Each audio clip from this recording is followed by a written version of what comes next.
Good evening friends, welcome to my channel steno with stenographer. आज dictation start होगा 3 seconds में। Start.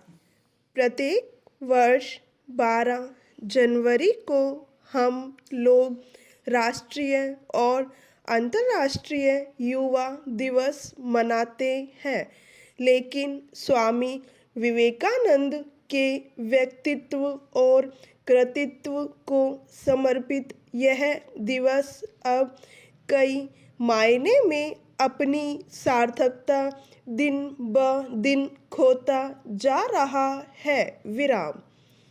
भले ही इस दिन स्कूलों, कॉलेजों और विश्वविद्यालयों से लेकर विभिन्न सरकारी प्रतिष्ठानों में एवं विभिन्न एनजीओज के स्तर पर जगह जगह युवाओं को प्रोत्साहित करने और नैतिक शिक्षा देने वाले कार्यक्रम आयोजित किए जाते हैं, लेकिन युवाओं के कंधों पर जितनी पारिवारिक, सामाजिक व राष्ट्रीय जिम्मेदारियां होती हैं, उसको समझने और उसी के अनुरूप उन्हें शैक्षणिक, आर्थिक व सांस्कृतिक रूप से समृद्ध बनाने की कोई दूरगामी पहल होती हुई दिखाई नहीं दे रही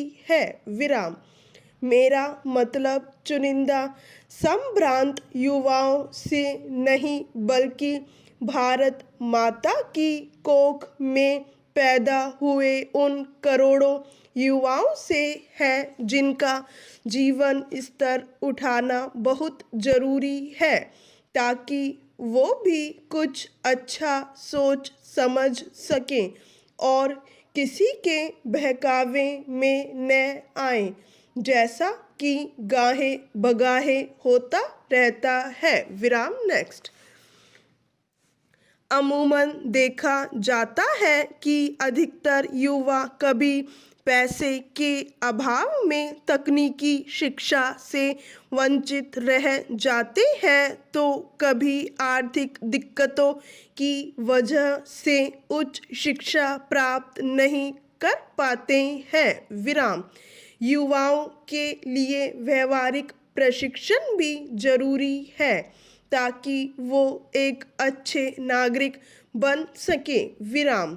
लेकिन हमारी सरकार के पास सबके लिए समनुरूप कोई कार्यक्रम नहीं है, जिससे वो जिंदगी के अहम मोड़ पर पहुंचकर दिग्भ्रमित हो जाते हैं। विराम।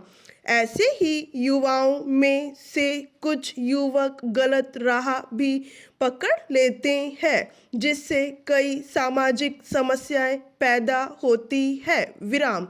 आतंकवाद, नक्सलवाद और अंडरवर्ल्ड ऐसे ही भटके हुए युवाओं से आबाद होते आए हैं। विराम। समाज में बढ़ते दुराचार और आपराधिक प्रवृत्ति की घटनाओं के पीछे भी कुंठित युवा पीढ़ी का बहुत बड़ा हाथ है, जिनका दुरुपयोग कुछ सफ़ेदपोश लोग कर लिया करते हैं। विराम। नेक्स्ट। कहने का तात्पर्य यह है कि चाहे संसद हो या विधान मंडल या फिर स्थानीय निकायों से जुड़े सदन, राष्ट्रीय युवा दिवस की औपचारिकताएं तो हर जगह नज़र आती है, लेकिन देश का भविष्य समझे जाने वाले युवाओं के हित में ठोस नीतियां बनाने की ज़रूरत कोई नहीं समझ रहा है। विराम।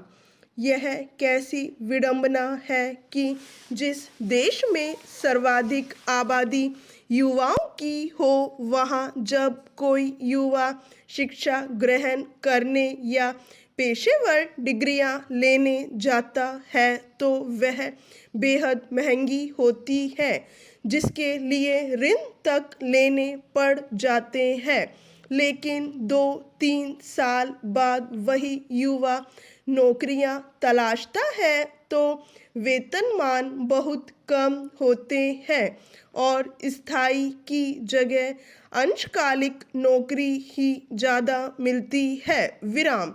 कहीं कहीं इंटर्न के नाम पर भी शोषण होता है। विराम। इससे युवा मन कुंठित हो जाता है। विराम। नेक्स्ट। मीडिया रपटों से इस बात का खुलासा होता है कि जिंदगी की पहेली को सुलझाने से पहले ही मन में तरह तरह के उलझन पालकर बहुतेरे युवक तो आत्महत्या तक कर लेते हैं। विराम। वहीं करोड़ों युवा मौजूद विडंबना भरी परिस्थितियों में किसी तरह से घुट घुट कर जीते हैं। विराम। ऐसा इसलिए कि हमारा पूंजीवादी लोकतंत्र पूंजीपतियों और उनके काम आने वाले लोगों, नेताओं और उनके शागिर्दों के लिए तो तरह की नीतियां बनाता आया है और उन्हें उपकृत करने के अवसर तलाशता रहता है। लेकिन हमारे गांवों, छोटे कस्बों या शहरों की कौन कहे, महानगरों के गरीब तबकों के युवाओं के लिए कोई ठोस नीति पिछले 75 साल में लेकर आया हो, ऐसा किसी युवक को नहीं लगता। विराम। यही वजह है कि जहां बेरोजगारी और छुपी हुई बेकारी अपनी चरम पर है, वहाँ करोड़ों युवा मन आधुनिकता की चकाचौंध देखकर सिसकता रह जाता है। विराम। सच कहा जाए तो भारत में स्वामी विवेकानंद की जयंती अर्थात 12 जनवरी को प्रतिवर्ष राष्ट्रीय युवा दिवस के रूप में आयोजित होने वाले महंगे बजट के समारोह उसकी गरीबी, अशिक्षा और बेरोजगारी को मुंह चिढ़ाते प्रतीत होते हैं। विराम। स्टॉप।